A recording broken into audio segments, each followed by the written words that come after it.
Well, hello. How are you? It's Ed Reiner here with your daily dose of mind stuff.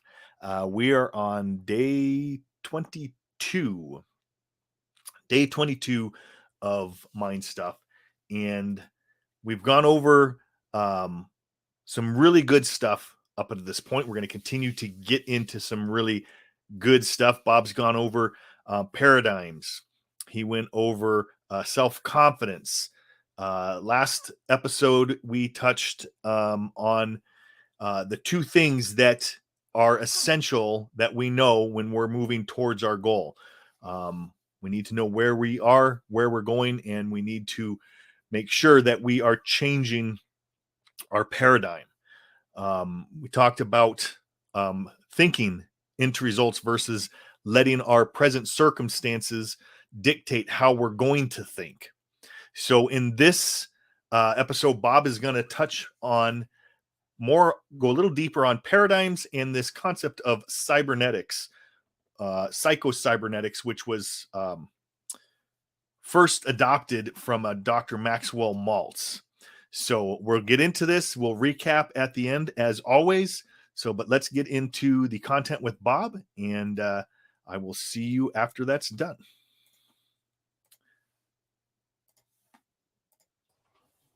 We know that we have a central nervous system. It's the most complex electrical system known to man. So there's stuff going on inside of us all the time that we don't necessarily understand. These two concepts, paradigms and cybernetics, they're control systems that operate essentially on the same principle. Both maintain a definite course of action, and they won't deviate from that course that's been established. You have to alter the paradigm if you desire to achieve improved results. Both companies and individuals have paradigms. You'll see a company, they get stuck and they're staying the same. You'll often see the sales in a department or in a company stay exactly the same. Doesn't matter what you do, they may have a good week, but then they'll have a bad week, and the sales stay much the same. Well, we have to understand that there's group paradigms. Culture is a paradigm. Culture is nothing but group habit. Cybernetics is your system in your home for your controlling the temperature. You set the thermostat, and then everything else operates automatically. If you're in cold weather, and let's say you have the temperature set around 70, and all of a sudden you start to feel cold, and you go and look and the temperature's dropped to 64, you start to investigate, you think, what's wrong? Somebody left the door open. You close the door, the thermostat measures the deviation from the set goal, which is 70. You've gone down to 64. It sends a message to the furnace. The fire's turned on, the fan's turned on, it blows heat up until you get up to 70, and then it cuts it off. It's all done. It's a cybernetic mechanism. It's like an automatic pilot on a plane. If the plane goes off course, if the automatic pilot brings it back on course. I like the way Price Pritchett put it in his U Square book. He said rockets fail their way to the moon.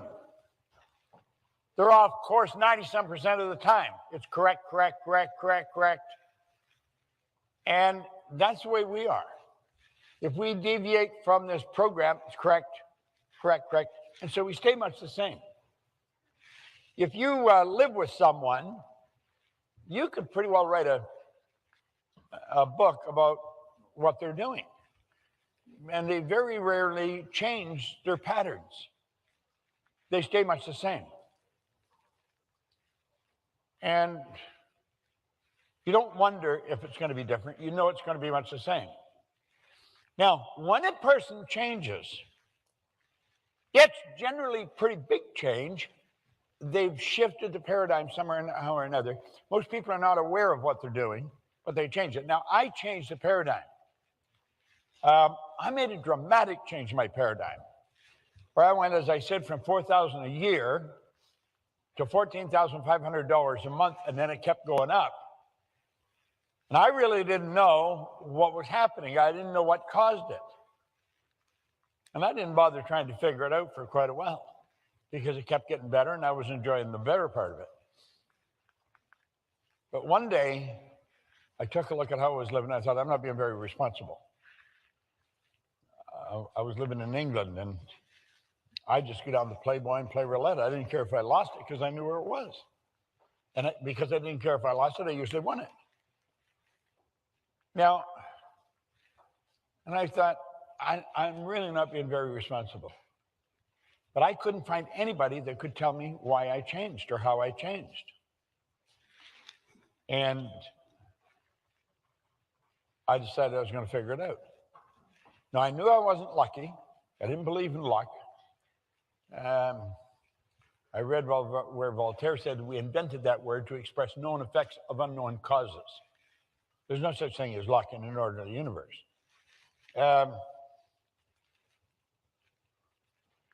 I've been raised to believe that if you're going to earn a lot of money, you got to be really smart. I knew I wasn't that smart, but I was earning a lot of money. You don't have to be very smart to earn a lot of money. You just have to follow certain rules and you'll earn the money. You could be the dumbest guy in town and earn the most money. You don't have to be smart to earn a lot of money. I was raised to believe if you don't have a good education, you won't get a good job. I didn't have an education. I didn't have a good job. I owned the whole company. So you see, I was in a very confusing position. And I couldn't figure out why I changed. And so I made up my mind I was going to figure it out. Well, it took me 9.5 years. And when I did figure it out, then all I wanted to do was teach it. So I learned something most people never know. And it was just because I wouldn't stop studying. I just kept studying. I found it fascinating. And I changed because I kept reading this book. I'd read the same book every day, over and over and again. And I was listening to recordings. A little battery-operated record player. And in fact, I brought it with me for another purpose, but I'll show it to you before we're finished. And I'd walk around with this record player playing a record. And I kept playing the same record over and over and over. It was Earl Nightingale's Strangest Secret record. And he also had condensed and narrated Think and Grow Rich. And I'd listen to that. And I kept listening because it was so fascinating. I never heard people talk like that. Where I come from, nobody talked that way. And it was all the rules for winning. It was all plugged in. And it was because I kept doing it, it was the repetition that caused the change. Now, you see, repetition is illogical. It doesn't make sense to read the same book over and over again. In fact, my sister had a friend, Pat. Pat was a reader. She's gone now, God bless her, but I think she read everything in the Beaches Library in Toronto. She just always had books. And when I started to read this book, my sister said, Bob started reading books. She said, really? So when she saw me, she says, I heard you started to read. I said, yeah. She said, what are you reading? And I said, Think and Grow Rich. She said, I never heard of that. I said, it's a good book. Well, I don't know, weeks or months later, she'd say, are you still reading? Yeah. She said, what are you reading now? And I said, Think and Grow Rich. I didn't think it was odd, but she looked at me like I was saying, you're still reading the same book? See, it didn't make any sense to her to read the same book. You read it once, that's it, you got it. That's what school taught us. School didn't teach us how to internalize it. See, no amount of reading or memorizing is going to make you successful. It's the understanding and application of wise thoughts that count. So we can keep reading. Yet if we answer the questions properly, we get the degrees, and we think we've got it made. We're pretty smart. But our behavior hasn't changed. So you can keep gathering information, but that doesn't change the paradigm. The paradigm's in the subconscious mind. The intellect's in the conscious. And so this paradigm concept is pretty powerful. To be able to shape your future, you have to be willing and able to change the paradigm. Now, you see, we're all able, but we're not all willing. We're not all willing to study the same thing over and over and over and over and over and over again. I mentioned about Phil Goldfine. He came to see me. He'd heard about me, and he phoned and he wanted to come and see me. That was 20 years ago. Every time I'm doing a seminar, he's here. I tell him to take a book and study this book. He studies it. I was talking to him yesterday, and I was telling him about this one piece of literature I'm reading. I had it on my phone, so I sent it to him. I have no question in my mind, he will study that little piece of literature. He didn't quite know why I was telling him to do it, but he found out it worked, so he never stopped. He just kept doing it. That's the way it was with me. What you have to do is totally illogical. Logic stops most people. See, it was logic that stopped people trying to figure out how to fly. The Wright brothers were being totally illogical. You're going to find that logic stops most people. It's illogical to keep reading the same book over and over and over again relative to the way we've been trained. Well, if we've got it right, our results are always under construction, always. We should forever be trying to improve. I don't care how good you get at it, you can get better. Better is a nice word. I love it. Doesn't matter how well you're doing, you can do better. Now, there's the question you got to ask yourself. Are you ready? Am I really ready? You see, when Ray gave me that book, I was ready. Now, if you had to ask me if I'm ready, I wouldn't have known. But I really wanted to change. I was so sick of living the way I was living. I wanted to change. I wanted to change all kinds of things. As he told me, he said, you can change your environment. I didn't consciously and deliberately change who I was mixing with, but I automatically did. I started to mix with a totally different group of people. We're attracted to people that are much like ourselves. And if we want to change, we've got to start surrounding ourselves with the different people. Charlie Tremendous Jones was a great speaker, good man. God, I like that guy.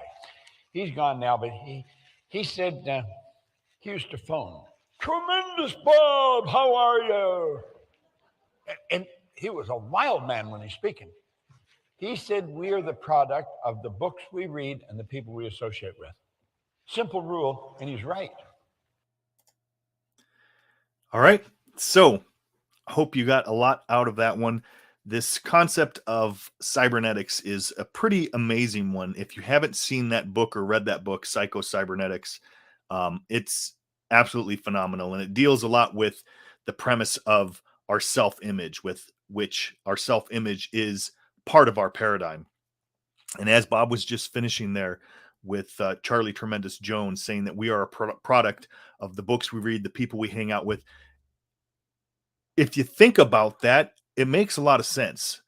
You know, you've heard possibly other teachers in the self-development, self-improvement area saying that you are the sum of the 6 people that you hang out with.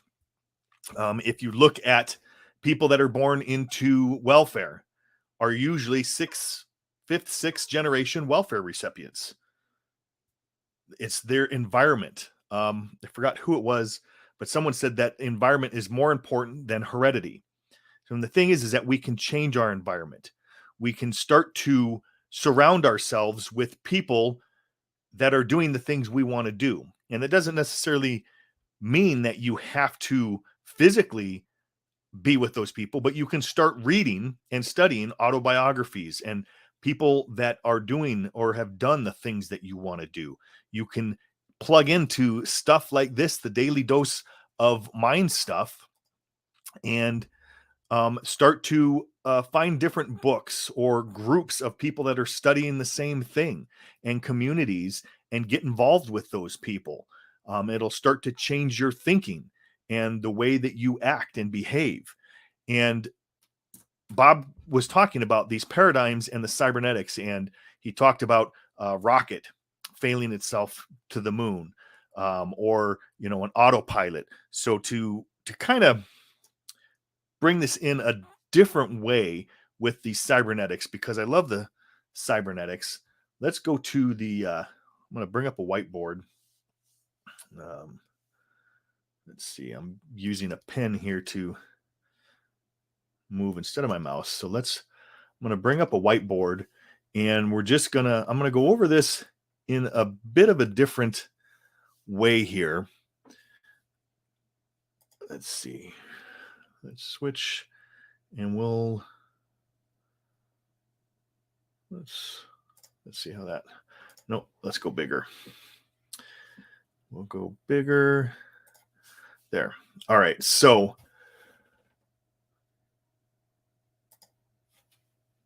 let's go over here. And if you've watched some of the earlier episodes, you're going to recognize this. We'll get into this more. Bob's going to get into this in later episodes here. We've already touched on this, but this is one of the most important concepts. As Bob says, this is the most important idea that he's ever learned. So we're talking about the conscious mind, subconscious mind. Our paradigm is in the intellectual mind. What we have to do is, because we think in pictures, we have to get a clear image of the mind when we're speaking with the mind. Otherwise, if we don't, we have confusion. So out of confusion comes order. So let's build an image of the mind here. So this here, a little lopsided. Let's try that again.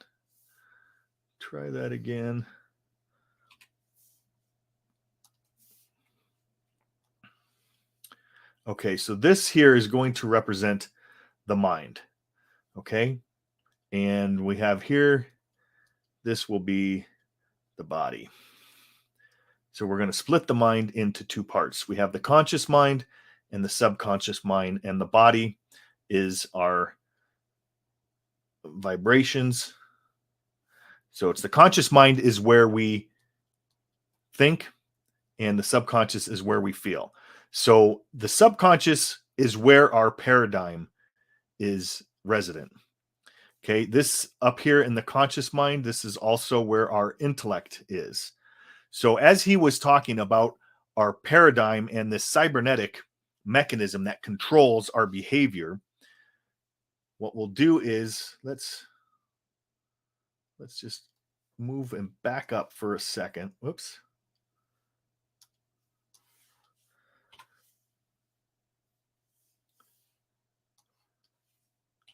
Okay, let's go back to the example of an airplane.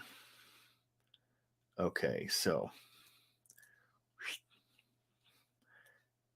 there's an airplane. All right. Not the best airplane, but an airplane nonetheless. All right, so this airplane, it takes off from, let's say, Denver. Okay, this is taking off at Denver, and its goal is to reach, let's say, Paris. It's going to Paris. So Denver, from Denver to Paris. So when this plane takes off, once it gets to a certain altitude, the pilot sets a cybernetic mechanism in the plane that has the course to Paris. Paris is the goal. So this plane is on course to Paris. Now, as Bob said, if this plane gets knocked off course and it hits some turbulence, and now it's heading off course and it's heading this way, it's not going towards Paris, the cybernetic mechanism within the plane, it recognizes, okay, the deviation from where it's at to its set goal, and the plane, the rudders are adjusted, the speed is adjusted to where that plane then starts to come back on course until it is going right back on course to Paris. Now, it may go off course several times throughout the flight, but the cybernetic mechanism will pick up the deviation from the set goal to where they're at, and it will correct. Okay, so that's a basic. Did I just delete from there? No. Basic understanding or example of cybernetics. So now, if we look at ourselves here, we'll go again and draw the mind. Oh, that's a better one.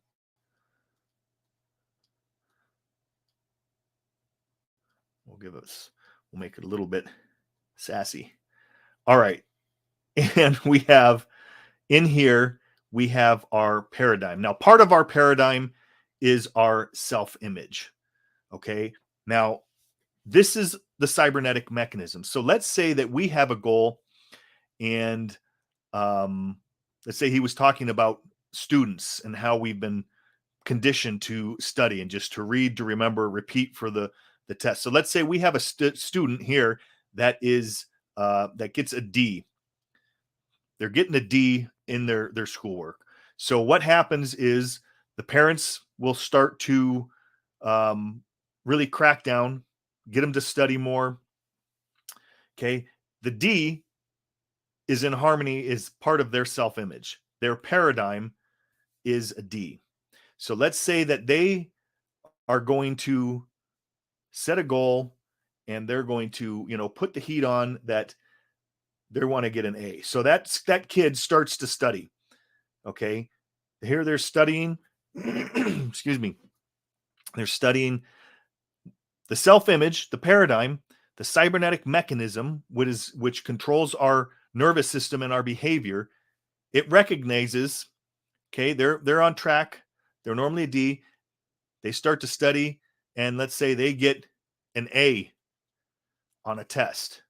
Well, this cybernetic mechanism, the self-image that's part of the paradigm, picks up the deviation from the set goal. That's the set point, is the D. That's what is part of the self-image. They get an A. It picks up the difference between the two. Just like the airplane, it picks up the difference. The behavior is changed. The whole nervous system is changed. The behavior is changed where they may have an A on a test. They may ace that test. And before long, they get right back down to their present results, their set point. This works with a person that's overweight. They start to lose some weight. Let's say that this is a person that's overweight. Okay, the self-image is that of being overweight. They go on a diet. They start to lose weight. The self-image, the paradigm, part of the paradigm, picks up the deviation between the set goal and the results they're getting, and before long, they're back on track to being the weight that they're at. So we have to change this self-image. The paradigm has to be changed if we're going to see any permanent results. Now, Bob will get into this later on, and this is just a quick overview of self-image and cybernetics. Let's see if I hit that right. All right, we're back on. Very important concept and idea to really wrap your head around. And we'll get into this more, but if we can recognize where we're at, once again, going to the other video, where we are, and we can create that new image of where we're at. So we're changing the paradigm and the self-image. We're going to change it. Once that's changed, then we're not that set point. The end goal is different. So we work on changing ourselves from within versus just doing the actions. So that's it for this episode of Mind Stuff. Watch this one again. I know you got some value out of it. Share it with others. Comment. Leave me some likes, whatever, on whatever platform you're watching this on, and share it, and be back with me again tomorrow for another episode. And we're going to just keep diving deeper and deeper in this. And really think about these ideas and apply it to yourself in your life and where you're at, so you can see what changes that you need to make, and then start to make those changes. But it all starts with the image that we're holding inside. So build that image of what it is that you want and start to really get emotionally involved. Now, you're going to run into some doubt and fear and anxiety, and some other things are going to happen when we start moving on these. But as we get down further the line, we're going to go over how to overcome those things. So once again, this is Ed Reiner with your daily dose of mind stuff. Share this information. I will see you tomorrow. Peace. God bless.